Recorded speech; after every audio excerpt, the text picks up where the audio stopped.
So we just had another one of these draft lotteries, okay? The grand idea that the commissioners of the NBA and the NHL have decided, oh yeah, we're just gonna have it where these teams are gonna suck all year, and all it's going to matter is like like a 2% extra chance to garner a pick that they probably deserve. Um, and yeah, that's how it's going to be. And at the end of the year, we're just gonna like do middle of the playoffs. We're just gonna shut down the playoffs for a night and randomly do a drawing selection, Rambo style about these teams and then where they're going to make their draft selections. And then we're gonna have a bunch of sports channels talk about it all night. Who thought that was a great idea?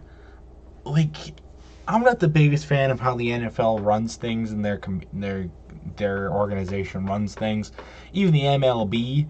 But they one thing they do get right is their draft position, like tanking and tank bowls. I think those are pinnacles of the sports industry. Okay, people live to watch these teams who are 2-15 or 2-12, whatever, tank and fight against these other teams who are at the similar records or worse records, fight to lose. It makes for hilarious sporting events. It makes for hilarious TV. It makes for amazing TV in its own bad way.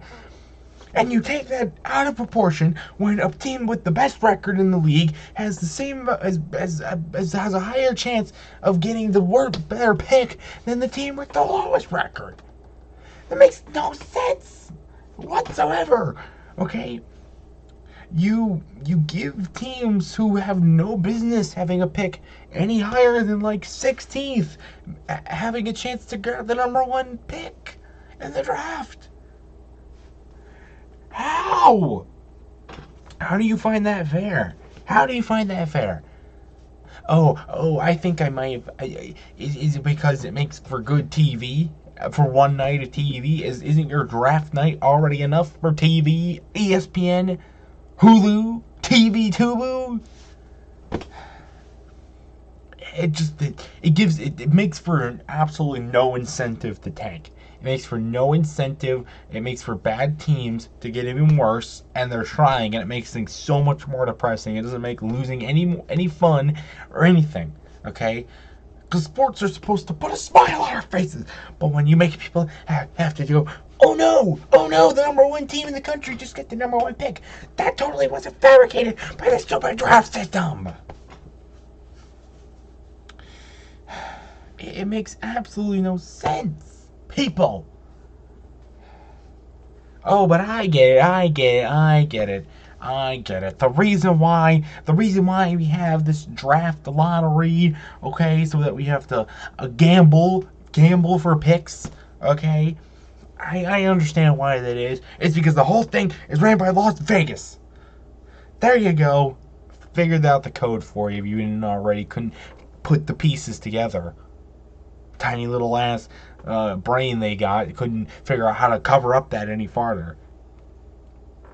Is it any more blatant that Las Vegas has just completely kryptonized and mesmerized the entire system so that it can be based off of what their persona is, gambling and draining water out of an already dry desert so that we create a global warming infixable system, all for the sake of drawing tourists in from Minnesota? It's not rocket science, people. Wake up.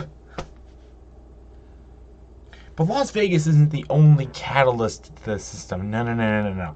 Okay, because they're a city, right? They have some influence with having an NBA NHL team in their town. Okay, but they don't have nearly as much influence as they need to. They don't have a real sport. They are the team. They are the betting capital of the world, right? But they don't have actual connections to the sports teams, okay? They need that connection to the sports teams, and that's where Ken Palm and ESPN come in, okay? They are seeing this huge market for gambling in Las Vegas and can see how it can spread all throughout the freaking world. Okay, so they have decided, oh yeah, we're gonna take.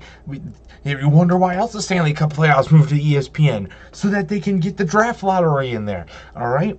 So you can say, oh, look at this. Oh, we can fabricate this. We can make it a system where all the big markets, the best teams in the big markets, okay, we make sure that they secretly get enough picks, so that way, no matter how bad their record is, we can right them get the top picks in the draft, and that way people will start watching our system again, and make sure that people will start watching and paying us money. Money, money, money, money, money. It's all about it is. It's all about money. How stupid do you guys have to be to realize that it's not money driving all of this? They fabricate the system. Do you think the teams with the worst records are the ones that get the highest chance to get the top draft pick? No. It's the teams with the most fans in the biggest market with the most earning potential. Sometimes that's the worst teams. Take the freaking Boston Celtics, for example. That's probably a very bad example, but sometimes it has to be. But you take a look at it, and it robs the teams who desperately need something to look forward to, something to hold on to, something to keep them relevant, so that you don't turn into the Arizona Coyotes of the world. And it just takes it away. All for the greed of money. And it's an epidemic and it must be stopped. Let's just demolish Las Vegas. Let's just demolish California. Let's just demolish ESPN. Let's just demolish KenPom. And maybe, just maybe, we can have harmful ends to the world again. But no, probably not. Because all these fucking ESPN insiders, they spread all throughout the fucking world. God damn it, god damn it, god damn it, god damn it, god damn it.